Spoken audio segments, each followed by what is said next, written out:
Hey. Some people were talking about this SG, and I guess specifically in the baritone conversion, tuning conversion video. What I want to say the correct thing, um, but the video that is kind of gaining a little bit of popularity about my SG, people just want to know more about the actual mods, the switches, the things that I actually had to drill holes and stuff for. So I can talk about it real quick. This is an SG Classic from 2008, 2009, 2009. And when I first started, I was playing like a $50 Johnson Squier, not good guitar. And then that was like when I was 13, and when I was 14, I bought my buddy's Mexican Strat. So it was like a white Stratocaster, not the one that I have. But at the time, my hands were pretty small, and the fret size was just too big. It was just uncomfortable to play. So when I was 15 and a half, I got a job at Walgreens and saved up after working full time for a summer, and I bought the SG Classic, and at the time it was completely stock. I don't really know what compelled me over time to want to mess with it, but I can say that I got really intrigued by the Roxy SG. That's Frank Zappa's cool. It's such a good looking SG, but he has some like out of phase switches on it, I'm pretty sure, and that kind of got me just curious in it. So I had a luthier. Well, basically, I got rid of the two volumes and the two tones. I just have a master volume and a master tone, which is just something that I like on all guitars. I don't like having too much going on. I just want like one volume, one tone. And so it freed up a couple of these slots, one of which I just kind of left as a hole. I'm not really sure why we didn't use that other location for the switch. I don't know why we drilled a hole, but I don't really care about that type of thing. So here we are. Um, and basically all it's doing is when you're in the middle position and you flip the switch up, it reverses the polarity of the bridge pickup. So when I'm in the neck and I mess with this switch, you can't hear anything. But when I'm in the bridge, you can hear it flipping the polarity. But it still sounds like a bridge pickup.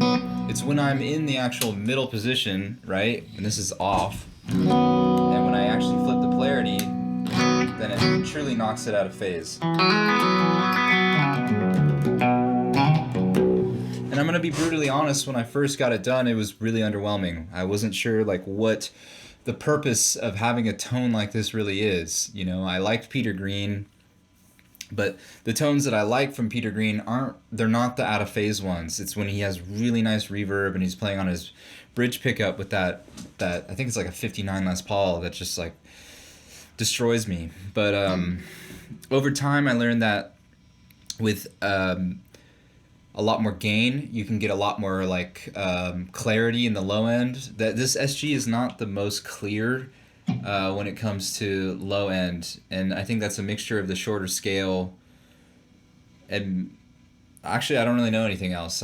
You can tell me if you know why, but that was just my interpretation. But just by happy accident, by serendipity, when I did the tuning conversion to B standard, what I was calling a baritone, I noticed that it had a really nice effect for the clarity, I guess, which is the exact same principle as what I was just saying with the distortion, but when I'm clean.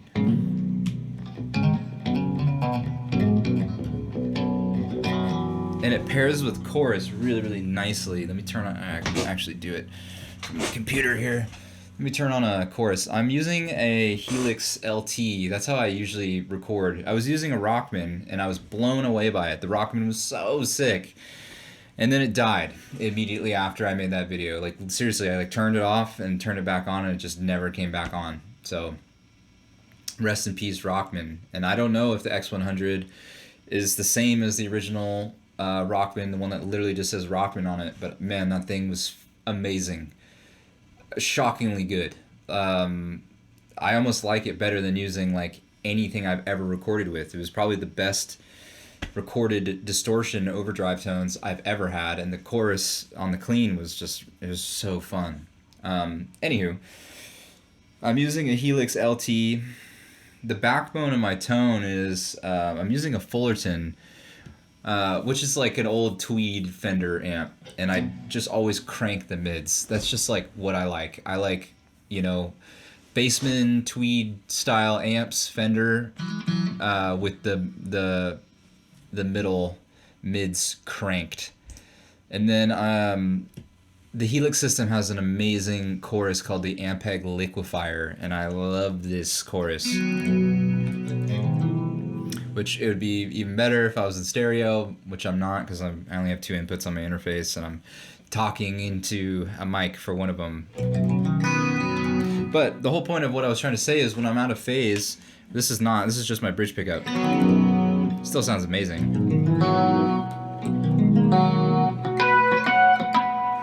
It's just really nice to be knocked out of phase.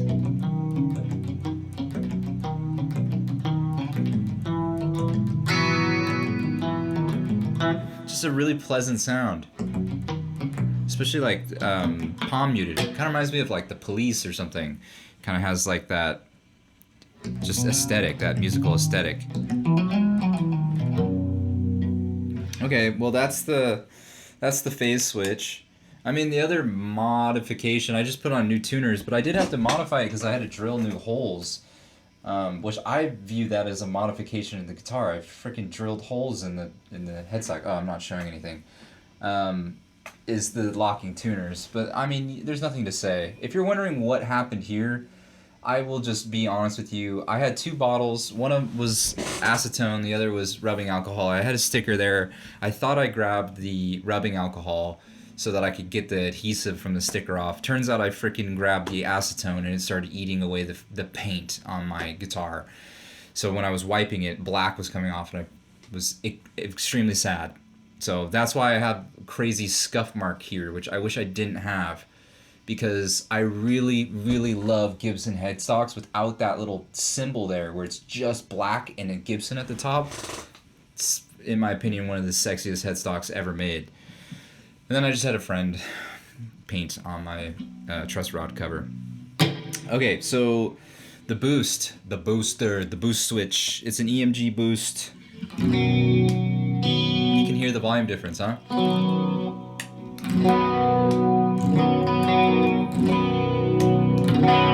But there's also more brightness, there's more sparkle to it. It's not just a volume gain. And I'm not like an electrical engineer. I'm a different type of engineer, but I'm not an electrical engineer, and I can't tell you all the specifics of why or what. But apparently when you have a boost like this, it changes the impedance of the signal, and then you can go through a lot more length of chord without any tone loss or tone suck. Which tone suck is certainly a thing, but sometimes it's aesthetic, sometimes it's cool. I don't really like it. I like buffered signals. I like really hi-fi clean. I'm a Grateful Dead person, as you can tell by me not having any historical knowledge of like heavy metal tuning down or any of that. All I know is like jam shit. Why did I get a boost? I don't know. I can't tell you. I can't remember why I wanted to do it. I just did it. I just sent it, and we had to drill a little hole here for this pot, and you can turn up or down the gain of the boost with like a screwdriver, adjusting that little pot. And I now have a 9-volt battery in here, so most of my guitars actually have a 9-volt. 3 out of 4 do, which is kind of a pain in the butt sometimes. If they die, your guitar just dies, which there has to be a way to like get some type of passive thing bypass. I don't know. I wish there was. I don't know. But that's it, man. Oh, and then I have giant slashes in my bridge because when I first got the Hipshot B-Bender, I tried to make my SG a B-Bender. It wasn't the right fit. But to get the string into the mechanism without it rubbing on top of the bridge, we had to like cut through it. So that's why that's there. That's it. That's my SG. I love this thing. The thing about the SG is I grew up playing with the strap button on the back, so I don't know if you've noticed, but all my other guitars I have my strap button there because of the way it sits. I'm so used to the way an SG sits on my body because I played that way for at least a decade. But I can't have it here because it leans forward and it kills my wrist. You know, I can just the way a guitar sits, it just sits. I don't know. I'm used to it. All right, I'll just play around a little bit. I made this little loop. Oh, and the chords I'm doing are an E major 9. And then I don't know what this is, but it's beautiful. One of my favorite chords.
I have a different preset for when I'm playing with the baritone. I need something a little thinner.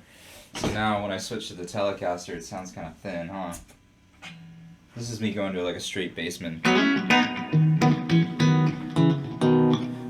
Yeah, better sound. A little.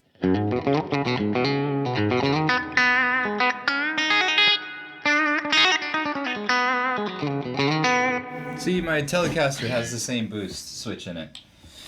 Which, Telecasters are kind of tough, man. Like, this thing, it doesn't need more clarity. It's kind of harsh already. You know, this is without it.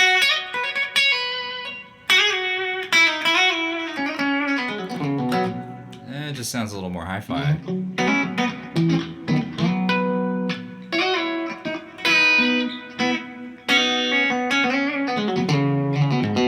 I like Telecasters a lot, but probably not my, like, you know, soul guitar or whatever.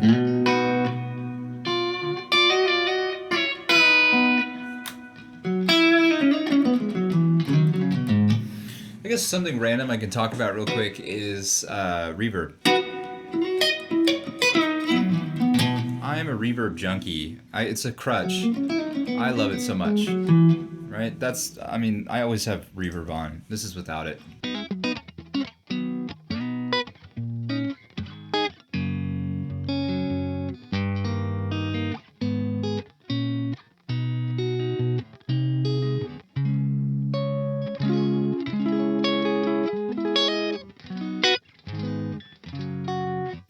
I just think everything sounds better with some reverb.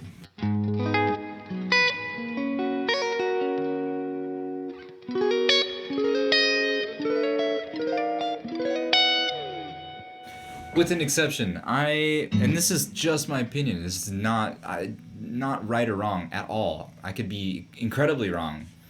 But most spring reverbs just do not do it for me.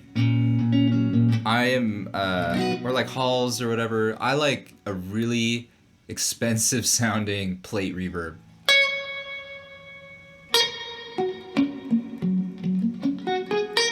I want to sound like I'm in like a really musical cave.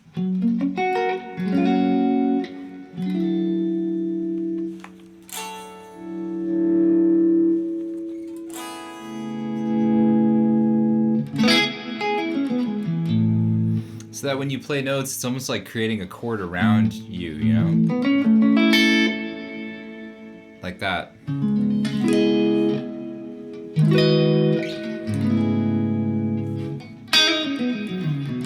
So, I don't know. If you're wondering what type of reverb I'm using a plate. And then most of the time if I'm playing live, I'm just using like a carbon copy for delay. And I've said it in other videos, but delay does this for me and reverb does that for me. Delay is a width thing. I like using it for, with overdrive, it helps with sustain and whatnot. And then ambiance is reverb for sure, and filling of space.